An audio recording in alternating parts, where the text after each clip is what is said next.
Hi there. If you're watching this right now, it means I'm home with my baby, and you are working on a project that can be done in my absence. Now, you have this packet in front of you, which has lots of information. Maybe you've already started reading it, but I thought it might be helpful if I said something rather than just throw you to the packet, which has all this information. Let me give you some high-level views of what you're going to be doing in the next couple weeks. The premise of this project is that each of you, in these little groups of 3 or 4, are going to be teaching a lesson for 15 or 20 minutes on a different topic in colonial American history. The idea is that by researching yourself and then watching your peers, you're going to be able to get a sense of some really important events in colonial history, and more importantly, be able to see what those events reveal about the bigger picture of colonial American society. Therefore, what will be done right now is that you need to start the process of researching. You'll be doing that for a little bit, and then eventually you're going to kind of move over to the process of lesson planning, and ultimately will culminate with you actually delivering the lesson. You can see the schedule on here, and you get a sense of how long you'll have for each phase of the project. Notice that Lisa Maselli will be coming in and during part of this, and during that phase of the project you still should be working outside of class, even if you're not devoting time in class. However, except for the part where Lisa Maselli comes in for a couple days, you'll be doing nothing but working on this project for the next couple weeks. So you'll be able to focus fully on this project. Let me start by walking you through the packet, because I know there's a lot of information, and I don't know if it makes sense for you to read all of it right now.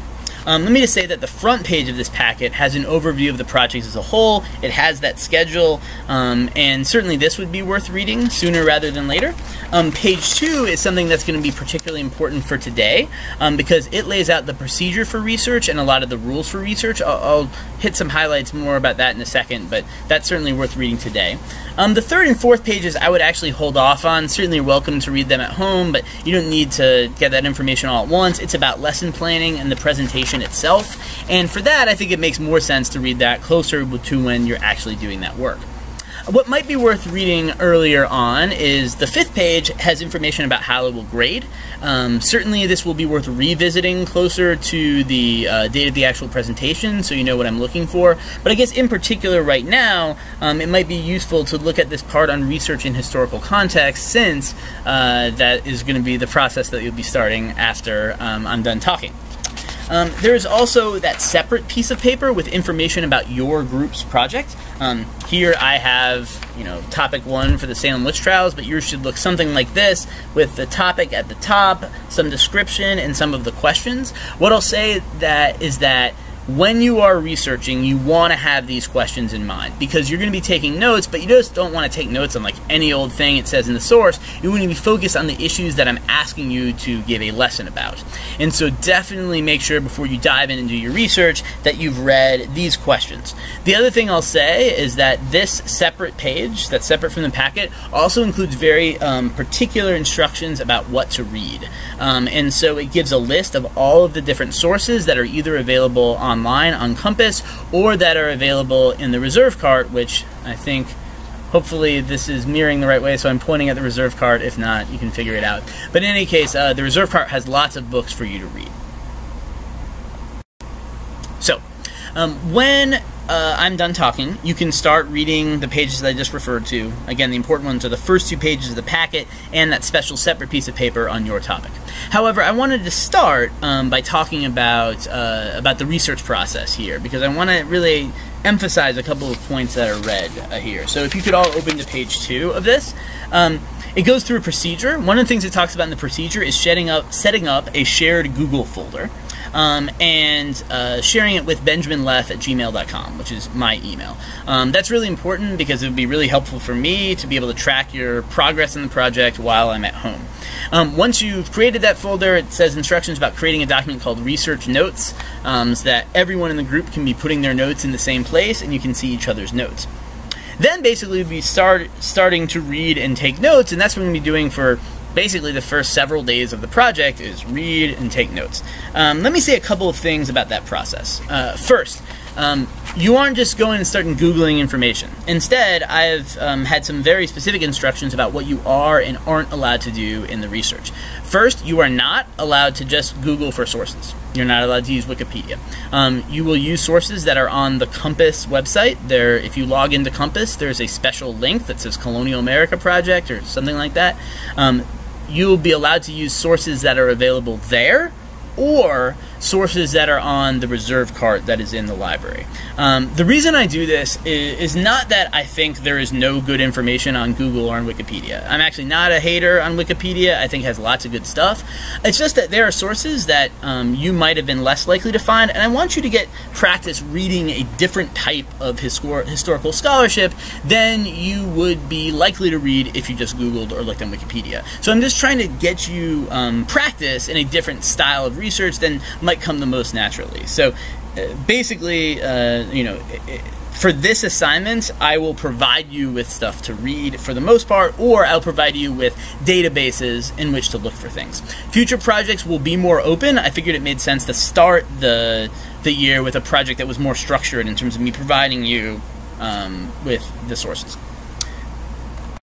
Once you are in your shared document, I want you to make sure to keep your notes in a diligent fashion and an organized fashion. And so what I would like you to do is make sure when you're taking notes on a source that you start with a title for the source. It doesn't have to be a full citation, but it should be enough that you know what source it came from and you can find it again. Also with the name of the note taker, so I can know who's taking notes in which section. When you're taking notes, I'll admit this is a hard skill. I struggle with it to this day about not wanting to take too many notes and not wanting to take too few. I guess my big advice here is to keep your eyes on the prize. You are trying to research for a lesson you'll deliver on the topic. And so therefore you want to make sure your notes are focused on the things that could pay off in the future. You don't want to rewrite the full article. That would be a waste of your time and yeah, it would not be an efficient strategy. On the other hand, you want to have enough notes so that you don't have to go back to the source and reread everything that you read before. And so getting that happy medium and getting something that's focused on the information that would be most relevant for you and the arguments that are most relevant for you, I think is the skill that you're partially developing in this project.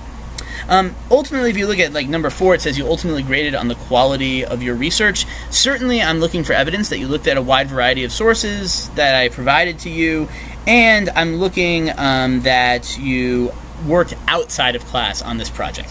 So if you turn to the front page of this, you can see a schedule. And in the far right column, you can see homework due at the beginning of class for each group member. And basically, throughout the research project, each school night, before each class, you'll be expected to have done 30 minutes of work, right? 30 minutes of reading and taking notes. And what I'll say about that is I need evidence in the Google Doc that you did something, right? So that could mean that you're kind of taking notes as you read, and there's evidence of that there's 30 minutes worth of notes in that way. Or you could read for 25 minutes and spend 5 minutes summarizing what you read. Regardless, I need something in the Google Doc that lets me know, yeah, so-and-so went in and did work between classes. So please make sure that you are working between classes, because that will be essential. If you're only working in class, it will be very hard to do this assignment well. Okay. I will be revisiting you at various times throughout this project with videos like this. Know that, however, that you can email me throughout. I can't promise that I'll be able to respond immediately. I'll be busy at various times, but I don't want you to feel like you're totally on your own in this project. And if you have questions, please feel free to email me. All right, costume change. So here's what you're going to do for the last few minutes of class. There's a couple of tasks that you can get over with before you actually start your research tomorrow. One of them is to create that Google folder. So basically, create a Google folder that you can share with all the members of your group and with me. My email is on the instruction sheet. It's benjaminleff@gmail.com. That would be an awesome thing to do. And with any other time left over, I encourage you to start looking at the first couple pages of the instruction packet. That could be a really good thing to do to start off, along with the individual piece of paper that is specific to your topic. Other than that, stay tuned for a message from me about your take-home essay, and with that, good luck.